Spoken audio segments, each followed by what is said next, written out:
नमस्कार दर्शकों, देश और दुनिया की तमाम बड़ी खबरों को लेकर आने वाला हमारा चैनल ऐसे न्यूज आपका इस शो में स्वागत करता है। थाईलैंड के एक बौद्ध मंदिर में ड्रग्स की छापेमारी के दौरान मुख्य पुजारी समेत सभी पुजारी नशे में धुत मिले। पुलिस ने सभी को हिरासत में लेते हुए सुधार गृह में भेज दिया। पुलिस की इस कार्रवाई के बाद पूरा मंदिर खाली हो गया।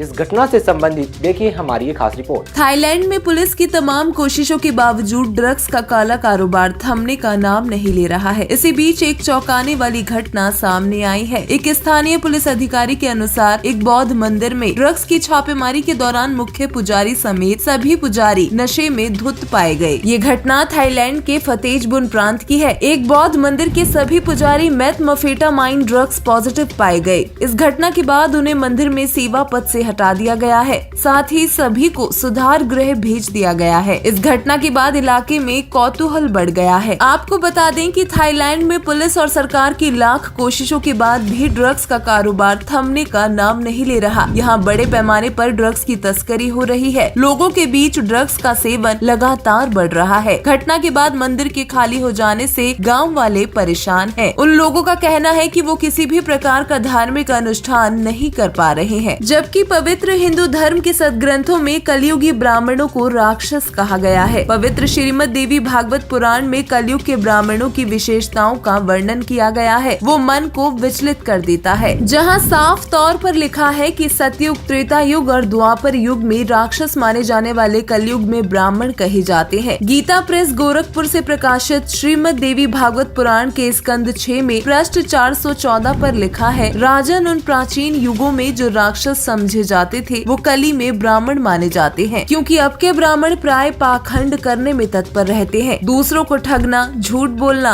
और वैदिक धर्म कर्मों से अलग रहना कलयुगी ब्राह्मणों का स्वाभाविक गुण बन गया है। वो हमेशा सभी को धोखा देने और अपने अनुयायियों के लिए झूठी व पाखंड पूजाओं को पक्ष पोषित करने के लिए आतुर रहते हैं। उनकी पूजा वेदों के अनुकूल नहीं होती, पूरी तरह शास्त्र विरुद्ध है। जगत गुरु तत्वदर्शी संत रामपाल जी महाराज अपने सत्संग में ब्राह्मण की पहचान को प्रमाणित करके बताते हैं, ब्राह्मण सोई जो ब्रह्म पहचाने, अर्थात असली ब्राह्मण वही है जो पूर्ण ब्रह्म को समाज में प्रचलित कथाओं से न पहचान कर धर्म ग्रंथों के आधार पर पहचाने, शास्त्र अनुकूल भक्ति पद्धति का ही अनुसरण करें और कराएं। श्रीमद् देवी भागवत पुराण में ब्राह्मणों की स्थिति देखने के बाद उनके बारे में और कुछ कहने को बाकी नहीं रह जाता। साफ तौर पर उनकी कलयुगी मानसिकता को दर्शाया गया है। अतः भक्त समाज के लिए ये बेहद जरूरी हो जाता है कि वो पंडितों द्वारा बताई गई दंत कथा पर विश्वास न करें। सदग्रंथों में वर्णित सत्य कथा को प्रमाण मानकर सत्य को समझें। पाखंडवाद के भयंकर दुष्परिणामों से बचकर पूर्ण ब्रह्म की प्राप्ति करें। मानव जीवन का कल्याण सुनिश्चित करें। परमात्मा और धर्म की स्थिति की वास्तविकता को केवल तत्वदर्शी संत रामपाल जी महाराज ने उजागर किया है।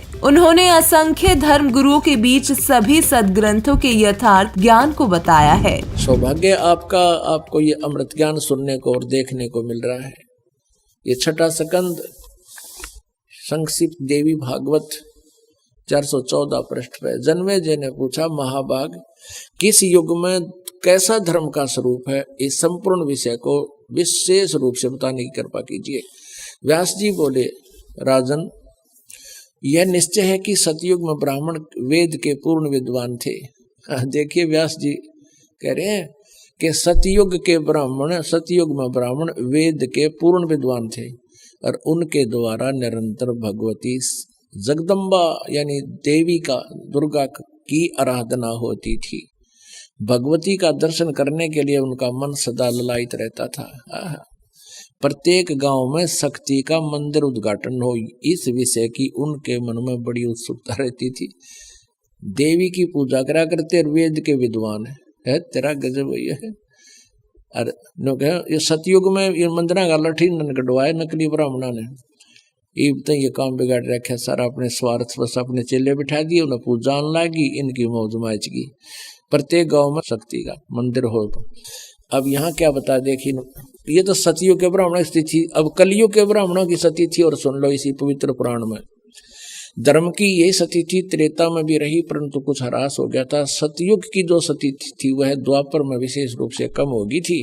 राजन उन प्राचीन युगों में यानी सतयुग, त्रेता, द्वापर में जो राक्षस समझे जाते थे वे कली में ब्राह्मण माने जाते हैं, कलयुग में, क्योंकि अब के ब्राह्मण प्राय पाखंड करने में तत्पर रहते हैं, दूसरों को ठगना, झूठ बोलना और वैदिक धर्म कर्म से अलग रहना कलयुगी ब्राह्मणों का स्वाभाविक गुण बन गया है।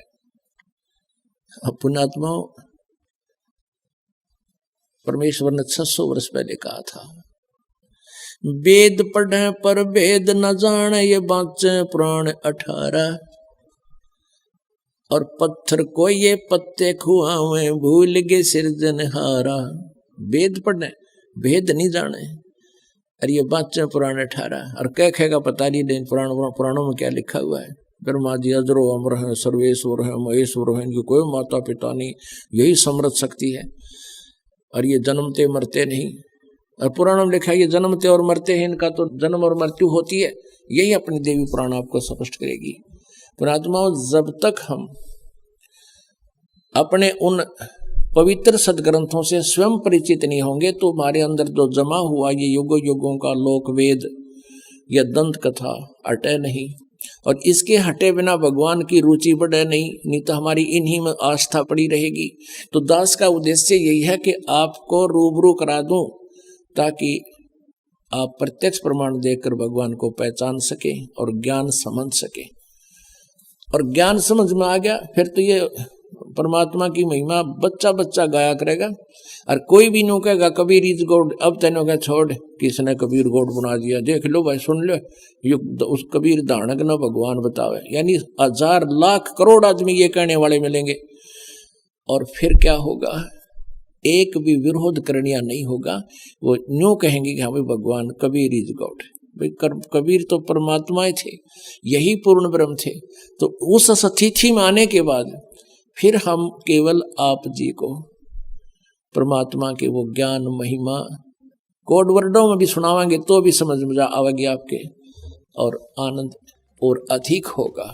तो उसके लिए ये खेत तैयार किया जा रहा है, ये फील्ड तैयार किया जा रहा है, सदग्रंथों को रूबरू किया जा रहा है। तो देखा दर्शकों, आपने संत रामपाल जी महाराज जी का कहना था कि जितने भी तमाम धर्मगुरु हैं शास्त्र अनुकूल भक्ति को छोड़कर अपना मनमाना आचरण करते हैं, और इसी मनमाने आचरण के कारण आज आपने देखा कि किस तरह से हम जिन धर्मगुरुओं पर विश्वास करते हैं, जिनको अपनी आस्था का केंद्र मानते हैं, वो किस तरह नशा करते हैं। वहीं दूसरी तरफ संत रामपाल जी महाराज के लाखों करोड़ों अनुयायी नशा त्याग चुके हैं। वर्तमान समय में धर्म कर्म की क्रियाओं को वास्तविक तौर पर बताने वाले, उसकी वास्तविकता बताने वाले केवल संत रामपाल जी महाराज ही हैं। आप भी संत रामपाल जी महाराज जी से नाम दीक्षा लेकर अपने जीवन का कल्याण करवा सकते हैं। संत रामपाल जी महाराज जी के अनुयायी लगातार संत रामपाल जी महाराज जी के आदर्शों को समाज तक पहुंचा रहे हैं। हमें दीजिए इजाजत। धन्यवाद।